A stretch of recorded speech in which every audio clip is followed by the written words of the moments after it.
Journalists are always on the front line, shedding light on the latest news update, exposing the evils committed against humanity. While at it, there is always a possibility of being attacked or silenced through intimidations. Police brutality has taken precedence in the recent past.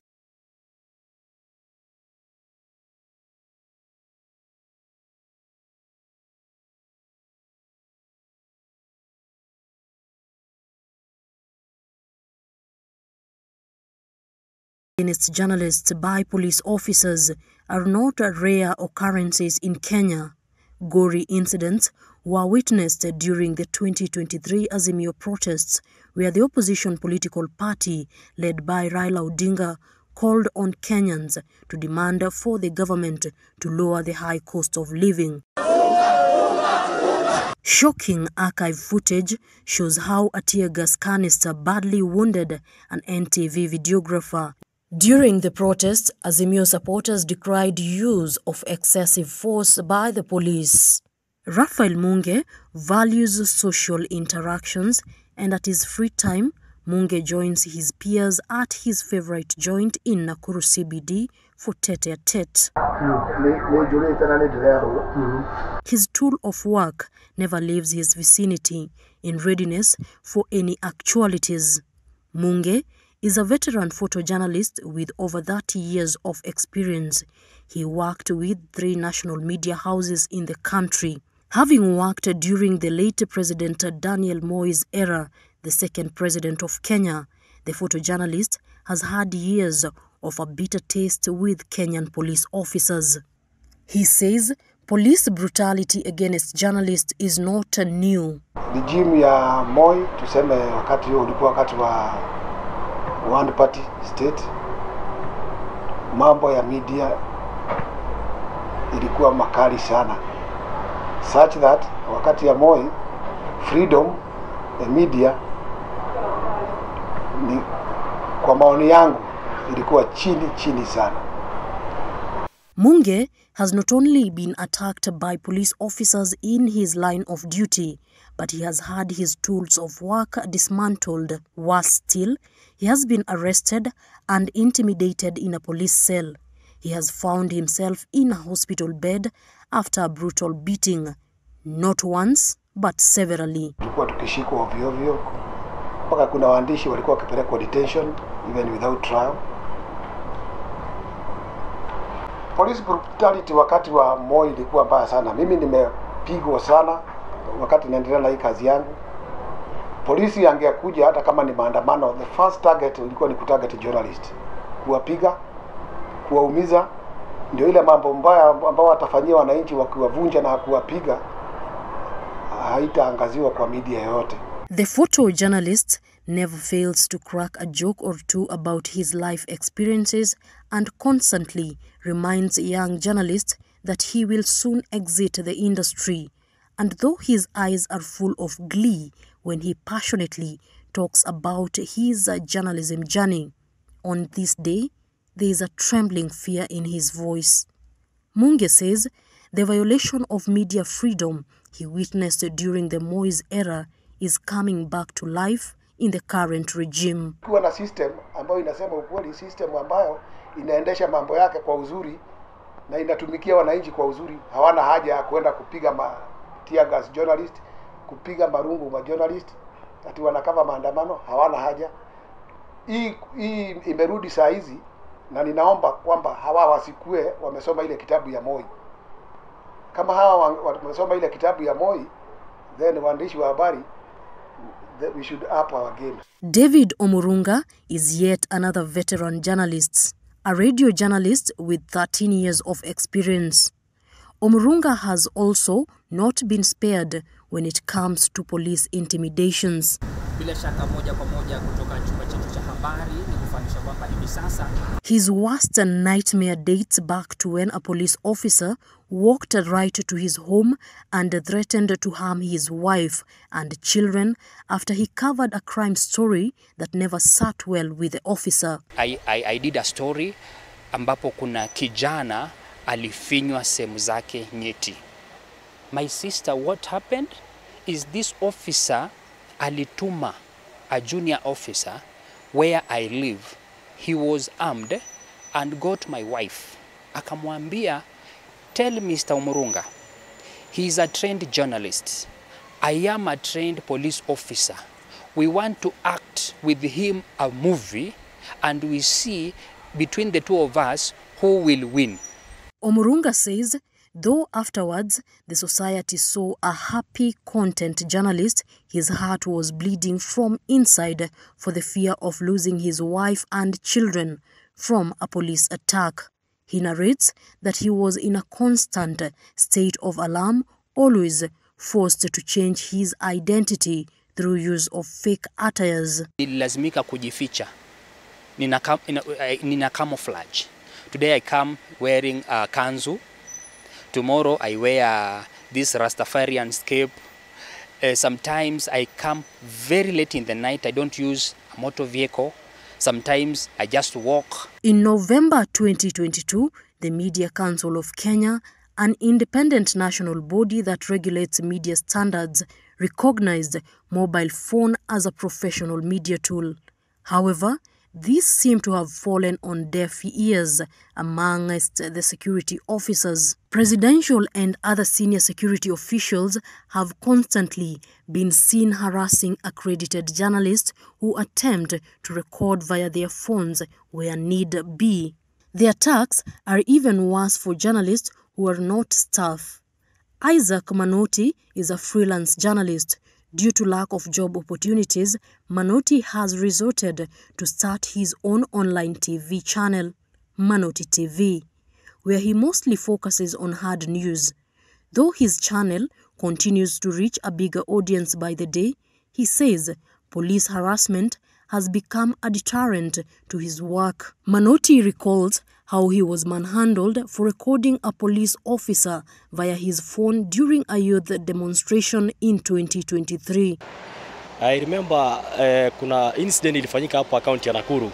Siku ile aliyekuwa kiongozi wa Mongiki, Mheshimiwa Maina Jenga alipokuwa hapa hivi. Hiyo siku tukaweza kuencounter na polisi. Kulikuwa na ile misunderstanding wakati vijana wanakimbizwa na polisi, kuna ile kurushwa tear gas. Sasa hiyo siku kwa nimeweza kuafford kamera. Sasa polisi sasa hiyo unachukua for example video na simu. Polisi wanakuuliza wewe ni nani, mbona unatupiga picha? Sasa ikatokea sasa ni vita. Nimeonyesha press card, niko nayo ya freelance, naambia mimi ni mwanahabari, mbona unanipiga? Wakanirudia paka vifungu mbili ya shati yangu. Manoti notes freelance journalists live with even more distress with no employer to protect them in case of an attack.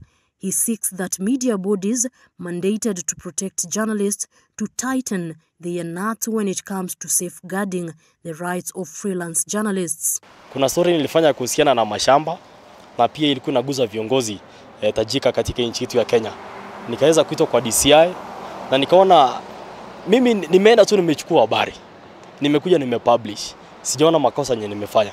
Sasa mimi nashindwa DCI intimidation inatokea wapi kwa sababu nimeguza mtu wako kwa serikali ama nini? The Media Council database has a record of 25 cases of police brutality against journalists since January 2023, of which 5 are female journalists. While this is the status, some cases also go unreported. On the other hand, Article 19 recorded 100 attacks against individual journalists between May 2019 and April 2021. The report reveals that female journalists have not been spared. Josephine Chichi says covering certain beats as demonstration in Kenya is not a walk in the park, noting that female journalists have also become an easy target to attacks, sentiments that were echoed by another female journalist, Catherine Kariuki. Being a female, especially and working in the field, is really risky. We saw some time back when we had maandamano, especially in Nakuru, being the very first time we had maandamano, and it was really fearful, especially for the ladies, because I remember me being told, go to the field and get us this particular story.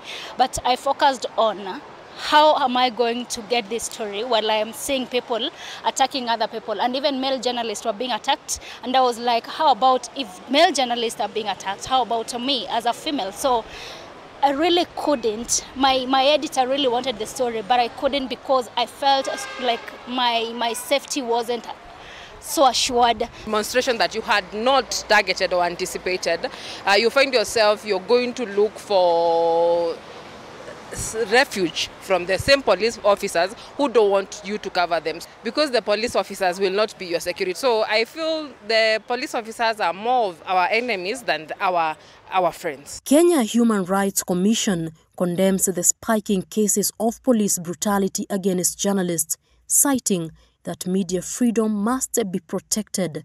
Senior political leaders in the country have been on record hurling insults to journalists, including the current Cabinet Secretary for Public Service, Moses Kuria, who was publicly heard referring to journalists as prostitutes. Aya tumomara twa gatheti uria maguka niguo gukania na already kwa roho. Itia gatheti aya ni party ya Raila aya. Aya ni Raila atire kindu kinga ni Raila mutheria. Cornelius Odur, the Deputy Executive Director, Kenya Human Rights Commission, says that the public attacks by senior government officials on media is a major contributor of other levels of government, such as police, disrespecting journalists and attacking them whenever they get a chance.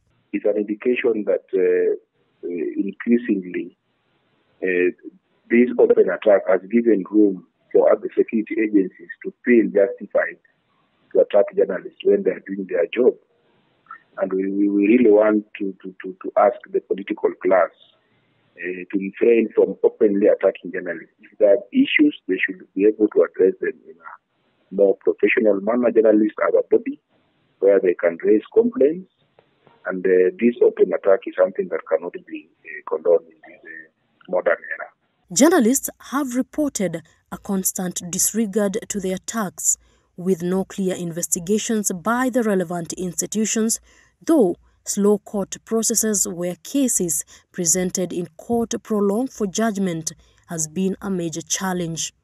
Most journalists are rarely compensated, neither assisted in procuring or repairing damaged equipment. The government has made little to no effort in fighting crimes against journalists.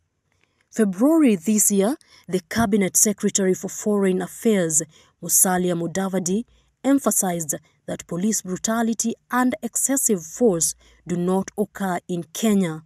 Mudavadi was speaking when he represented Kenya at the 44th Ordinary Session of the Executive Council of the African Union. Utterances that indicate lack of accountability on the part of government in regards to police brutality in Kenya. A recent report released by Independent Medical Legal Unit, dubbed Death, Blood and Tears, revealed the extensive status of police brutality in Kenya during January and September 2023. The statistical compilation shows that there are 296 documented cases of police violations during the protests. Out of these, 88% of men are affected, while 12% are female violations. 77% of 228 were torture and cruel, inhumane and degrading treatment, while 27% of the 67 were extrajudicial killings and enforced disappearances. People aged between 18 and 35 years accounted for the majority. In terms of county representation, Kisumu County is the most affected with 142 cases, followed by Nairobi 17 cases, Migori 24, Machakos 10 cases, Kajiado 10 cases, and Nakuru County 10 cases. The report further shows 67 persons were killed in public order policing. Majority of the journalists we interviewed felt that police regard journalists as their enemy. However, a few recalled instances where police officers saved their lives, citing that a synchronized working relation between journalists and the police is paramount. Last year, during the Maandamano, I think 11 of us journalists were stuck somewhere, and the current county commander in Nakuru, we made a call to him, and some youth had cornered us somewhere, and he really came through for us. So as far as police are concerned, my experience with them has been a good one, and actually they've supported me in one way or another, and in regards also to my work. My experience with police, I wouldn't say it has been bad since I started practicing journalism for almost 10 years now. I've had a good experience with them, most of them, because occasionally I would need police to help me in one way or another, and whenever I call them, they come in handy. So I don't think I have any issue with the police. I'm very okay with the police. They've never mishandled me during the demonstrations or anything, or if there are any chaos anywhere, I've never been mishandled. Kipkoech Ngetich is an advocate of the High Court. He says that media freedom, as stipulated in the Constitution, is meant to entrench democracy, and its interference through attacking and intimidating the media amounts to media capture, pointing out that the capture is a direct infringement of human rights. This is a right enshrined in the Constitution, and it is for purposes of conveying information to the people. It is for purposes of enhancing democracy. It is for purposes of entrenching accountability and transparency within the governance structures, public and private. So might say that whenever the media is broadcasting information in form of news, whether it is oral, whether it's in the print media or social media, it is for the benefit of the people and for purposes of entrenching democracy, accountability and transparency. Kipkoech further warns that capture of the Fourth Estate risks collapse of governance in any given country, arguing that lack of accountability and transparency from government agencies could see massive looting and corruption. The advocate also says lack of media presence is a recipe for chaos and disaster in a country, as so many cases of violations of human rights could go unreported. Those policemen, those policewomen who attack the media are not attacking journalists, they are attacking Kenyans. It is a form of state capture.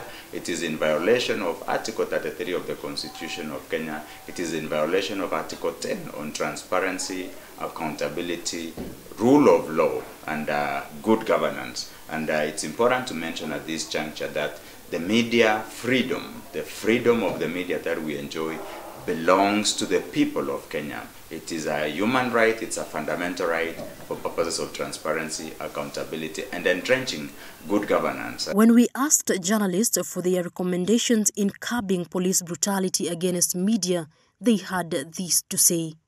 Ningeuliza tafadhali, kama kuna journalist ambao wameumizwa wakiwa kazi, hizi bodies zetu za media make sure zimefuata mpaka huyo mwandishi wa habari apate haki yake.